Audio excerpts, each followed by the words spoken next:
This is a summary of how ionic and molecular compounds are the same and different. Ionic have a metal, and so if there's a metal, then you know it's ionic. You never have a compound that is a metal and a metal. So anyway, that would just be a mixture. Anyway, so if you see a metal, it's ionic. Ionic compounds have charges, and molecular do not. Because of these charges, that means you need to figure out the subscripts based on the charges to make it neutral. Molecular do not have charges, so you don't have to figure out the formula based on those charges. You figure out the formula just based on the prefixes like the di, tri, tetra, and so on.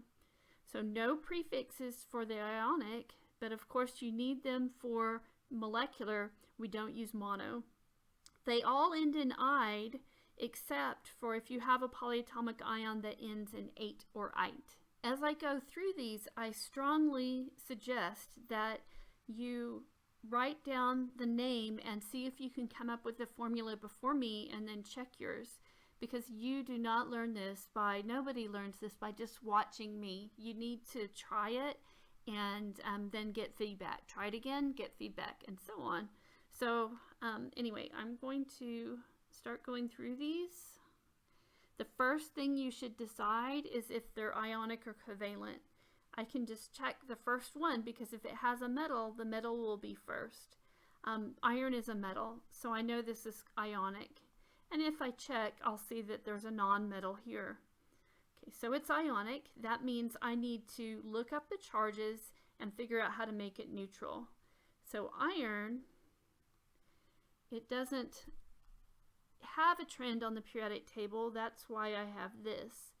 That is always the charge of the metal right in front of it. So this iron has a +3 charge. Sulfur, it does end in "ide," but this is just the element. So when you see the "ide" on an ionic compound, this is going to be the element, sulfur. And sulfur is in the -2 column on the periodic table. To figure out what subscripts to use to make this neutral is a little trickier, but basically I'm going to kind of cross these numbers and I'll show you why it works. So in other words, there's a 2 there, so I'll put a 2 there and a 3 there. So I'm kind of crossing down the numbers. And the reason that works is now if we consider it, this right here, 2 times 3, that is +6. And for this one, 2 times 3 or 3 times 2, that's -6. So that did make it neutral overall, which is what we were going for. So just to clean it up.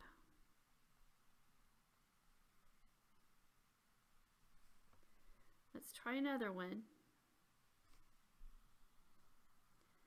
This one's similar. We have a metal, so it's ionic. And we should kind of note when we see a 8 instead of "ate" or "ite, we know it's a polyatomic ion. And if you know it or look it up, it is sulfate, SO4 with a -2 charge. So now when I go to write mine, I'm going to put, the metal is always first. It's first in the name and the formula. Iron, this is the charge of the iron, so it's +2 here. And then the sulfate is SO4 with a -2 charge. Okay, then I look at my charges and see if I need subscripts to make that neutral, and I don't. It's already neutral, so I'm just going to clean it up for my answer.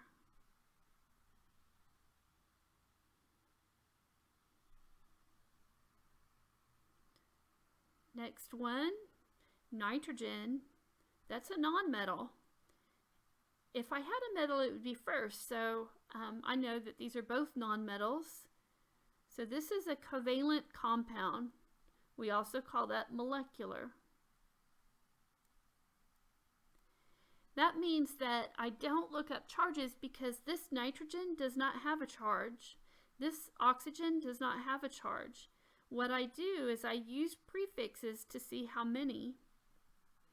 And since it didn't have a prefix for the nitrogen, I know it's just 1. So that's my answer.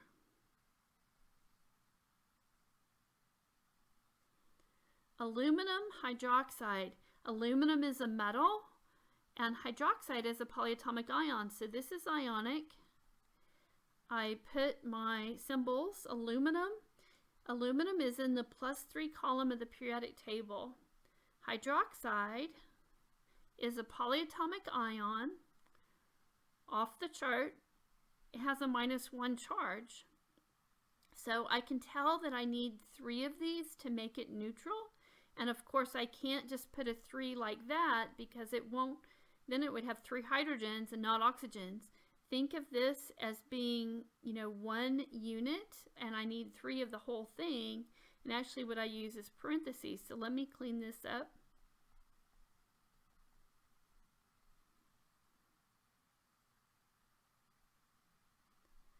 Again, get ahead of me and see if you can get these right as we go. So sulfur tetrafluoride. This is a nonmetal. So this one's covalent. Fluorine is a nonmetal as well. Another hint is that I saw the prefix. We only have those prefixes in the IUPAC system, the system that we're using. Those prefixes are only for covalent compounds. So sulfur, and then fluorine. These always end in "ide," but it's just the element. And then I use the prefixes. There's no mono. Tetra means 4. And that's all there is to that one. Tin-4 oxide. Tin is a metal, and this is its charge.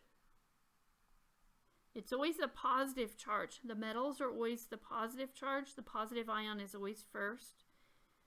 Tin with a +4 charge. So this is ionic. I didn't say that. And then oxide, that's oxygen.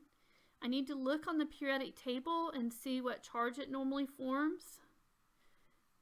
Okay, and then I look at this and see what do I need to make it neutral. And I can tell, +4, this is -2, I need 2 of these oxygens to make it neutral overall. So I can clean that up.